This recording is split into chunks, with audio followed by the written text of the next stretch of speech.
Hi, my name is Erin Drews, and I am a program coordinator and art educator at CultureWorks Transformative Art and Design Academy. And we've been partnering with Awakening for a few years now, and I am so excited to do a few art projects with you. But before we get started, I wanted to talk about why art is valuable in the kingdom of God.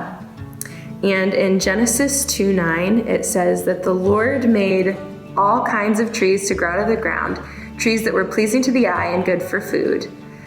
And I just think that that detail is interesting. They were pleasing to the eye and good for food. So it's not only about function, but also about beauty.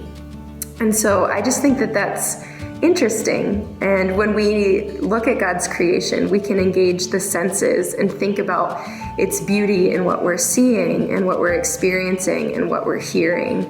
And today's lesson is all about combining sort of just hearing and listening and creating. It's basically about noticing.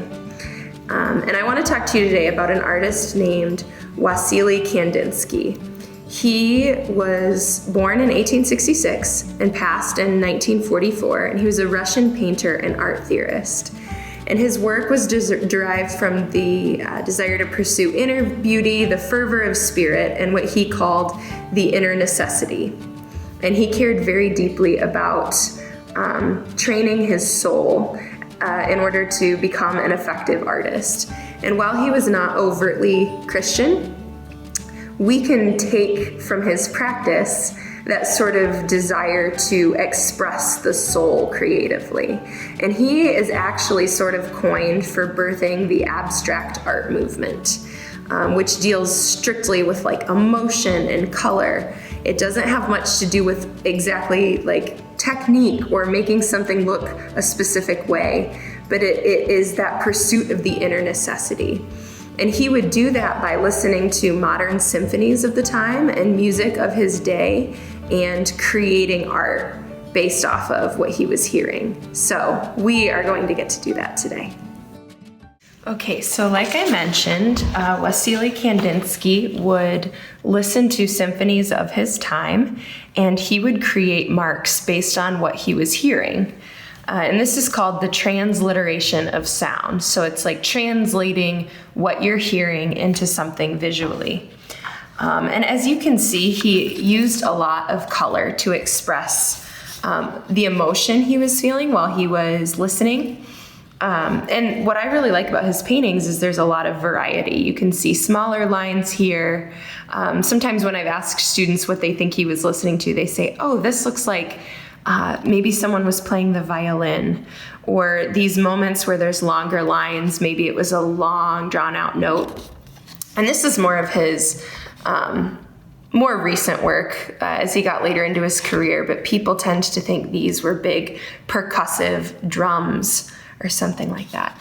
So that's his work. And as you look at this, think about some of these quotes that he said. He said, "Color is a means of exerting direct influence on the soul. There is no must in art because art is free, and the artist must not only train his eye, but also his soul." And when we think about that as artists, as people of faith, you must not only train your eye, but also your soul and your spirit. And what does it mean as I'm creating?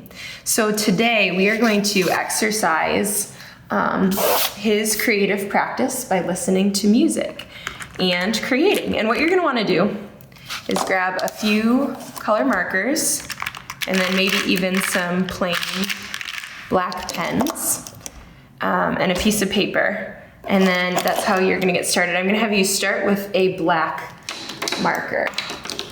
Now I am going to turn on some music, and I am going to I'm going to be very vulnerable here. You're going to see how I transliterate sound.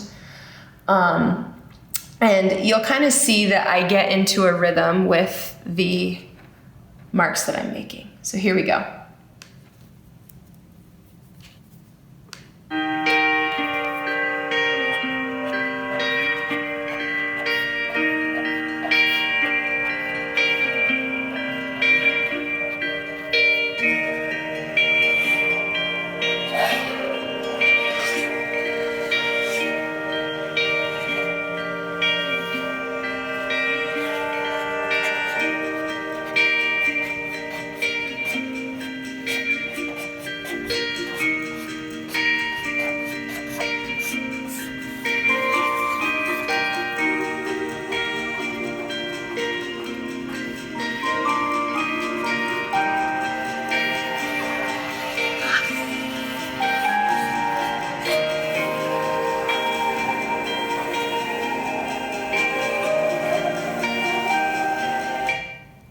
So you can see so far, I kind of listened to different parts of the song as it evolved, and I added smaller marks as I was hearing a more staccato line in the song. And then I added larger swooshes as I was hearing either crescendo or prolonged notes. So you can follow one instrument or a melody to kind of pursue those marks that you're making. I'm gonna play the rest of the song, or most of the rest of the song, and this time I'm going to begin incorporating color, and I might add color based on whatever mood I'm feeling as I listen to sound, so just be mindful of that as well.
So there you kind of get the gist of it. I added color.